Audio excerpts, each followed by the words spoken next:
Well, due to the coronavirus, I'm kind of stuck here, so I figure I'll make another video. Things you need to know before traveling to Khartoum, Sudan. Um, Tickets are very cheap. I have another video. I bought my ticket through justfly.com, fairly reasonable price. Turns out you could pretty much, if you buy a ticket in advance, it doesn't seem to make a difference. And if you buy a ticket the day you're flying out, um, at least coming here, that was my personal experience. Um, what you need to know is about $800 for a plane ticket round trip to Sudan. It might be a little less depending on your length of time here. Usually you fly with Turkish airline, you come into Turkey, Istanbul, and then from Istanbul to Khartoum. The things you need before you come to Sudan are obviously you need a entry permit, which with that permit it allows you to buy a visa, and I believe the visa lasts 3 months. But in order to get an entry permit, you have to have a sponsor here. And there are companies that you pay a fee and they sponsor you.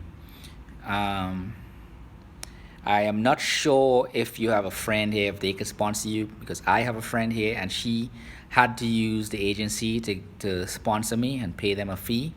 And then she had to pay for the entry permit. She didn't really tell me the prices for those two things. But I'm assuming it should be around maybe a 100 to 200 US dollars. Plan for about 300 US dollars for those two things. And it takes about a day to get it.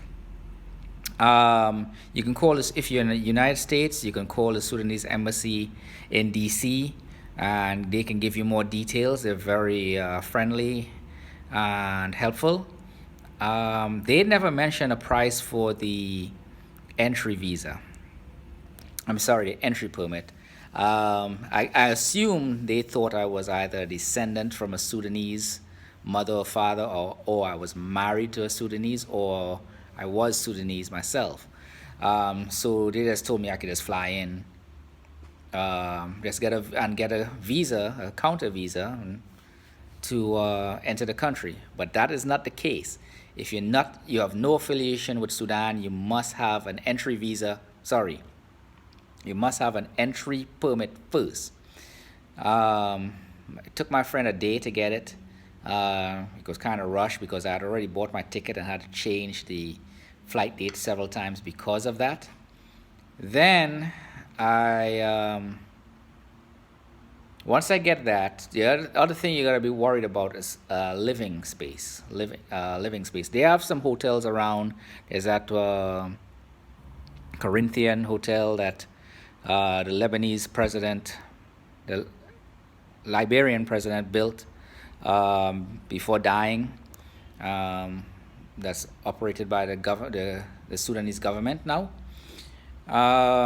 But I always find, like, for my trip, I'm here for 5 weeks. To stay in a hotel for 5 weeks would be ridiculously expensive anywhere. My friend was able to find me an apartment for about $300 a month. For the duration of my stay, about $300. And that includes utilities. And there are places around here where you can get a place to rent reasonably cheap. Most of these homes are like family homes, so they have different apartments within it for different family groups to stay, kitchens and whatnot. So I have a 2-bedroom apartment with a kitchen, living room, dining room, and a balcony. Well, 2 balconies, one kind of looking into other buildings, and one looking, I could see over to the street. There should be another video on there showing the apartment. I find that was the best way to go. There are usually people here. I saw another video where there was like a one guy was visiting, and he had a young lady doing his translation for him and his guide through town. That might be something you want to look into because most people do not speak English here. Um, so you would find it very difficult to communicate. Um, so obviously get a translator if you need one for your phone. Another thing that you need to do before even coming here, after you get your entry permit and you could get your visa either from the U.S., the Sudanese embassy in the USA, or you could pay the $150 here at Khartoum and get your visa here. You need to get a VPN for any of your smartphones or computers, all that stuff. Download that stuff first in whatever country you live in, because this country has a lot of restrictions placed on it. So to log into your bank accounts and different things, if you're in the United States, you need a VPN. Or you could download the apps to, like, say, your bank, and those apps seem to work everywhere. So I was able to log on to one of my bank accounts through the bank app, but another bank account that I have, I could not log on using the internet because, it's, where I am is restricted. Fortunately, Android is a big here. The phone that I'm filming this on is my main phone, which is an iPhone. It's highly restrictive. Apple has a lot of restrictions on it. There are a lot of people here with Apple, with iPhones, but they get them from like Saudi Arabia, and they usually download all their VPN programs there, and it's free. Things like Thunder is the one I'm currently using on my Android, and there are a few of them that's free and that you could get from the Apple Store while you're in the U.S. That you can use. Very, very important if you're coming for a long period of time. You really need to take care of business and whatnot. Before coming here as well, you want to get, if your phone doesn't have it, you want to get a SIM card, Wi-Fi enabled SIM card for your phone. I think it runs on 4G and above. This iPhone is the iPhone 7 Plus. It didn't have one.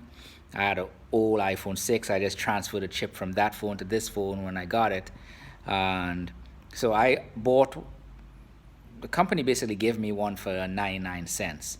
I had to buy a kit from Walmart outright for like $40, but they reimbursed me my money in the form of credit to my next bill. And that will pay dividends for itself, because anybody in the US that doesn't really have cell phone or Wi-Fi type stuff, they can still call you as long as you have Wi-Fi access, or you can call anybody you want as long as you have Wi-Fi access. So it's really something that you need to have if you're going to have an extended stay here. Now, if you don't plan to call anywhere, you really have no need or desire to really communicate with anybody stateside, that's fine. You really don't need to get it. But it makes life a whole lot easier. You just never know. Like with this coronavirus going on now, I'm able to contact my family, my friends, the kids that I take care of, and see how things are going with them. So it's critical that, for me, it was critical that I got that. Wi-Fi and stuff. I'll talk about things that you can have here while you're here, but these are things you need to have before coming to Sudan. So your life will be much easier. If you have any questions, ask it down in the comment section down below. One other thing, your passport cannot be expiring within 6 months to enter Sudan. They will not allow you to even travel here because of it. And a lot of countries are doing that because they don't want something to happen and then you're stuck here with an invalid passport. There is a U.S. embassy here in Khartoum. You can't really visit them. I went there to register, and the guard basically stopped me at the door and gave me a card and told me to go online and register. I did that. It wasn't too bad to do. But again, if you have a laptop and all that, get your VPNs My laptop, I have an Apple laptop, but I was able to do that. There's some things I was able to do using my laptop. Fortunately, this particular laptop, I don't really use it for anything except to pay bills. My friend's computer has VPN because she lives here, so I'll use her computer to pay my bills when the time comes. If not, I have my Wi-Fi enabled stuff here. Plus, my Android phone has VPN, so I could log on there and pay my bills that way. Um, I'll figure it out when it's time to pay the bills. Again, so if you all have any questions, ask it down in the comment section down below, just in case I might have missed something. Flying over here, there's usually a layover. At least my layover in Istanbul was for 3 hours, which flew by because it's like a mall, and then you just go wait for your plane. It's a small plane, and they feed you on the plane. So, but I'll talk about that in other videos. You all have a good day.